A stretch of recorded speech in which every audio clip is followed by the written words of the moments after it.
Yeah. Right. Today is the 26th of Sivan, the 2nd of July. Today is also the day that Rav Ginsburg will be getting his transplant operation. It's happening today. Yeah. It was okay here in Israel? Yeah, it's happening today. I knew he was on the list. You told me. No, he's been on the list forever. No, but when did this all come down? Last month. He didn't want people to talk about it. Today's the operation? Yeah. What's his name? Yitzchak Feivish ben Braina Malka. It's going to hurt. Well, I'll write it down for you. Yeah. Okay, so we'll start today. Where's the operation? Hadassah and Karin.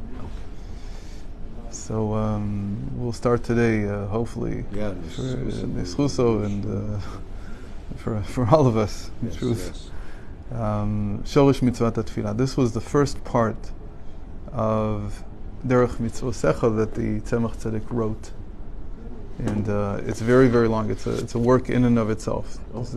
It's like a kuntras, like a pamphlet in and of itself. It has 49 chapters, and it discusses prayer. Shoresh Mitzvas HaTefillah, the root of the commandment to pray. Okay, so there's a lot of stuff here. This is going to take a long time. This is almost like learning the Tanya. It's 49 chapters. Yeah, they're not so short either. Okay, so let's see. Shoresh Mitzvas HaTefillah, the root of the commandment to pray. Yesh machloket ben poskim. There is a dispute among the rulers of law, the poskim. Imu mitzvat aseh mideoraita or miderabanan. Is it a mitzvah from the Torah, or is it a mitzvah from the sages? Okay, so now he's going to give us some of the opinions. כמו שהובא בספר החינוך מצווה תל"ג. The chinuch, we don't know who wrote the chinuch, but it's an early compendium of all the commandments, of all 613 commandments. And he writes in mitzvah 433 that it's a mitzvah that it's mitzvah from Rabbanan, from the sages. Okay? So why is it there, you might ask? Because the 613 commandments are from the Torah, not from the sages. We'll see in a moment. והנה רוב מוני המצוות, כמו הסמ"ק והרשב"ץ, וכן דעת הרמב"ן בחינוך שם,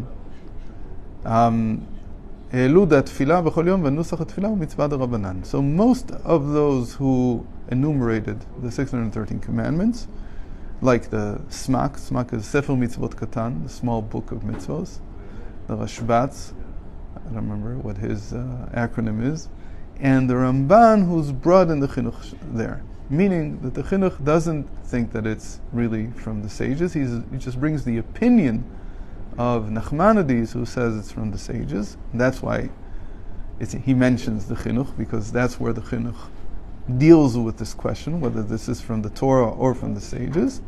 They said that prayer every day and the particular nusach, meaning the way we pray, the text of the prayer, that is from the sages.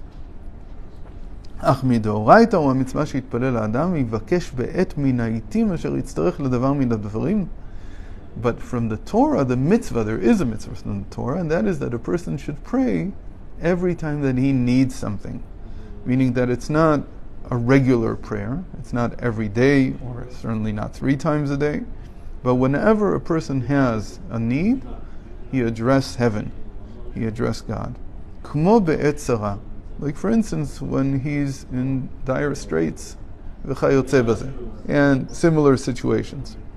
אז היא מצוות עשה מדאורייתא, then it is a mitzvah from the Torah to pray.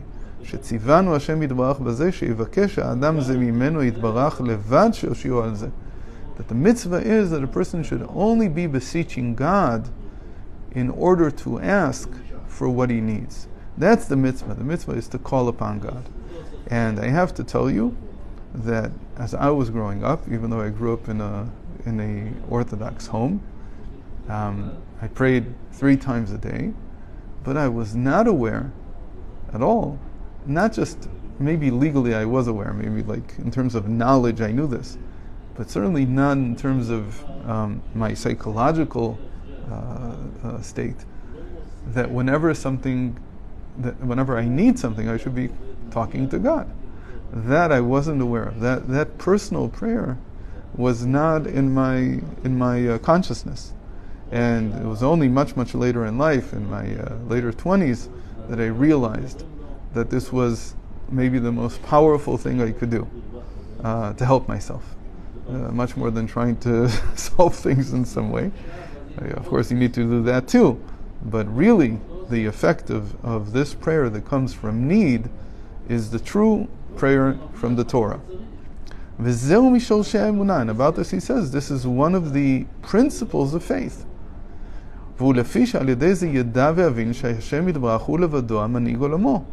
Because this is how a person comes to know that God alone runs the world. And he has providence over all the details of every single one of his creations. And he alone has the power to save the person. And again, doesn't mean that the person shouldn't be using other means, but these means are all guided by God. So whether it be, for instance, he has an illness and he goes to a doctor, so he should still be praying. There's no connection. You go to the doctor, and the doctor was given permission to heal, but he is still an emissary of God. Whether he acknowledges it or not, it doesn't really matter. The world doesn't work according to human consciousness in the sense of acknowledgement. You may not know that you're doing something, and you do it because this is what's been decreed. So, but I have the duty to turn to God. If I'm in a state of need, I need to turn to God. And as the Rambam writes in his introduction to the Mishnah in the 10th chapter of Sanhedrin, the Mishnah starts, all of Israel have a part in the world to come. And there he writes, that's the source of what we call the 13 principles of faith that Maimonides wrote. Ba'ikar HaChamishi, and the 5th principle of the 13, ועל פי זה פשוט הוא שמצוות התפילה אינה מיוחדת דייקה לכל אשר הוא מקורב ועומד לפני השם כצדיקים וכיוצא. So now a new thing, and that is that from this we learn, from the fact that every person should be turning to God whenever they have need, we learn that prayer is not for those who are close to God.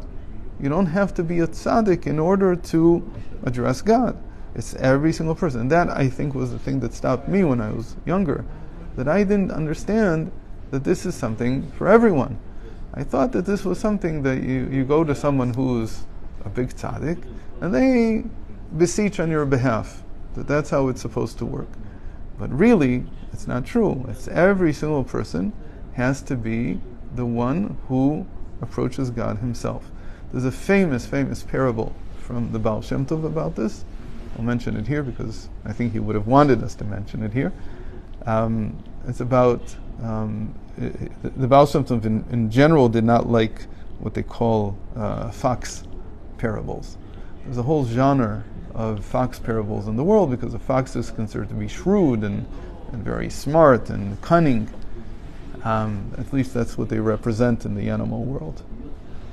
And the fox, so the parable is that the lion, the king of all the animals, was very angry at the animals, and they didn't know what to do. And the fox came and said, "Appoint me as your emissary, and come with me, and I'll pacify the lion. I'll make peace." So they all agree because they're all very afraid of the king. So they all walk behind him, and he steps up to the lion, and just as he's stepping up, he stops, and he turns to all the animals and he says, "I'm very sorry, I forgot what I wanted to say. It's every animal for himself." So the Baal Shem Tov used this parable to explain that prayer cannot be something that you send a shrewd fox to do on your behalf.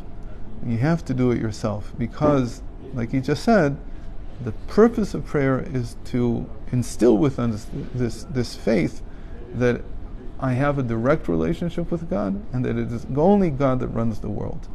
And that's what it's meant to do. And so to foster that, it has to be something personal. So like he says, it's not about finding someone who's close to God, a tzaddik, even though they may have more of a say, they may have more things, but it's not connected. It could be that you also go to a tzaddik and you also ask them, but it doesn't take away from your responsibility to beseech God yourself. אלא גם לכל מי שצריך לבקשה. מצוות עשה שיבקש בקשתו מהשם יתברך, ופעמים יקובל, וימולא בקשתו, ופעמים לא. Rather, this is a mitzvah. It's a commandment for anyone who has any kind of request from God, regardless of what that request is, that he should ask God, and he should know that sometimes his request will be granted, and sometimes it won't. והרי זה כמו על דרך משל המוסר בקשה למלך בשר ותם, שיוכל כל איש למסור לו בקשה, אף מפחותי הערך. And this is the way that a true monarch amongst men would work also, that every person can make a request, whether they're important or not important, whether they're a simple person or a very intellectual person, doesn't matter. ואפשר שימלא המלך משאלותיו, and it could be that the king will grant his requests, כי מטבע הטוב והחסד של המלך לשמוע דייקה לשבלים, and one should know that there's actually a benefit, there's a superiority to being simple and lower, because the king has a tendency to listen to those who are downtrodden, to listen to those who are simple. And that's why when people come to Hashem and they ask and they talk and they say, and I need this, and they come and say, I'm nothing. I really have no merits upon which to base my request. I'm as low as they come, because it's actually the greatness of the king to listen to someone who's lower. Like we say that a king cannot be a king over his children, because his children are too close to him. Even if they're not great people, still the kinship, the fact that they're from the same family, it makes it unwarranted to be their king. You're their father, you're not their king.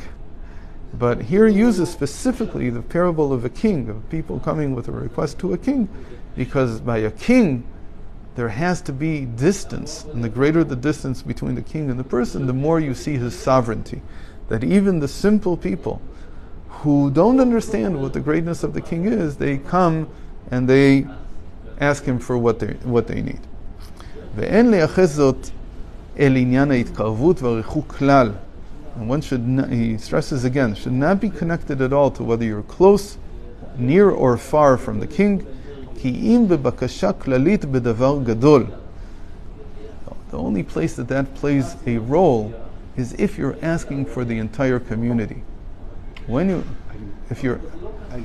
only time that whether you're a great person or a small person, if you're not asking for yourself, if you're asking for the community, like here, the whole thing with the fox was that it should be someone who is great. So you don't bring the fox, you bring the lioness, you bring the elephant. I don't know. It's not about shrewdness. It's about how close he really is to the king. So he can make a community request.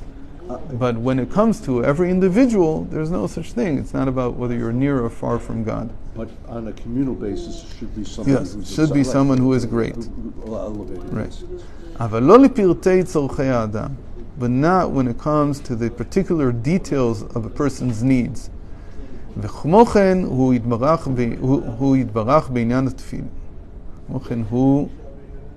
כן. And so is God, in this case, בעניין התפילה שמתפללים אליו ומבקשים ממנו, הוא שומע תפילת כל פה.